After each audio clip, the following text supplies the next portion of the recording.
បាទសួស្តីបងប្អូនទាំងអស់គ្នាបាទសូមស្វាគមន៍មកកាន់ Channel ខ្ញុំបាទ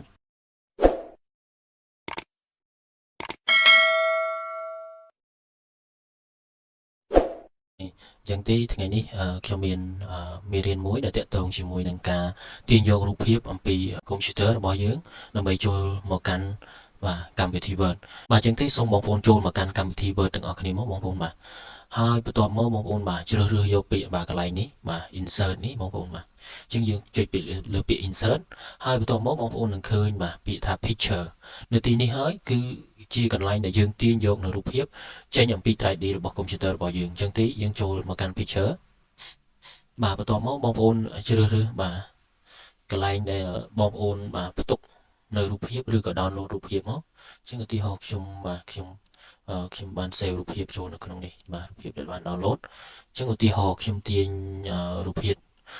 បាទទង់ជាតិកម្ពុជានេះមួយចុះបាទយើងគ្រាន់តែ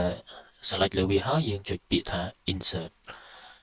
បាទអញ្ចឹងយើងបានទទួលបានរូបភាពបាទតែតើកន្លែងនេះបើសិនជាបងប្អូនបាទ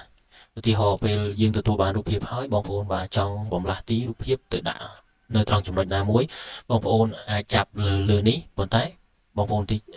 ចាប់ទាញមកវាអត់មកតាមទេបាទបងប្អូនត្រូវកលេចមើលមកខាងស្ដាំនេះគឺមានពាក្យថាបាទ layout option អញ្ចឹងយើងចុចលើនឹងមកបងប្អូនបាទចុចលើពាក្យ layout option មកហើយបន្ទាប់មកបងប្អូនយកពាក្យថាបាទយកពាក្យថា in front of text អញ្ចឹងបងប្អូនបាទយើងយកពាក្យ behind text នេះក៏បានដែរបងប្អូនបាទត្រង់ចំណុចនេះដែរបងប្អូនបាទតកតងនឹងកន្លែង behind text នេះហើយនឹង front of text បាទខ្ញុំសូមបញ្យល់តិចកន្លែង behind text នេះមានន័យថាឧទាហរណ៍បងប្អូនវាអក្សរនៅលើអត្ថបទនេះបងប្អូនបាទអញ្ចឹងយើងសាកវាអក្សរទៅសូមទេវតាបាទឧទាហរណ៍បងប្អូនបាទឧទាហរណ៍ឥឡូវខ្ញុំចាប់រូបភាពនេះបាទឃើញបងប្អូនឃើញ behind តិចឃើញពេលដែលខ្ញុំចាប់រូបភាពមកកាន់ទីនេះគឺយើងនៅតែមើលឃើញអក្សរមែនអត់បងប្អូនបាទប៉ុន្តែមួយវិញទៀតបើសិនជាបងប្អូនបាទជ្រើសរើសយកពាក្យបាទពាក្យថា in front of text នេះបាទវានឹងរូបភាពនេះនឹងបាំងអក្សរជួយបងប្អូនបាទឃើញទេបងប្អូនបាទឃើញវាបាំងទេព្រោះតែខ្ញុំចាប់ចេញចេះអញ្ចឹងវាភាពអញ្ចឹងការខុសគ្នារវាងបាទ behind text ហើយនឹង front of text នេះគឺមានន័យអញ្ចឹងបងប្អូនបាទនេះជាអ្វីដែលខ្ញុំចង់បង្ហាញបាទដូចនេះហ្នឹងដោយសារវាជាប់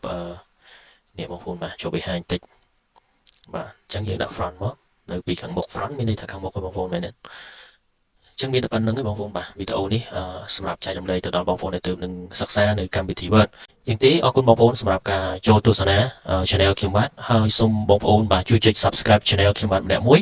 ដើម្បីទទួលបាននៅវីដេអូបាទសិក្សាអំពីកម្មវិធី Microsoft Word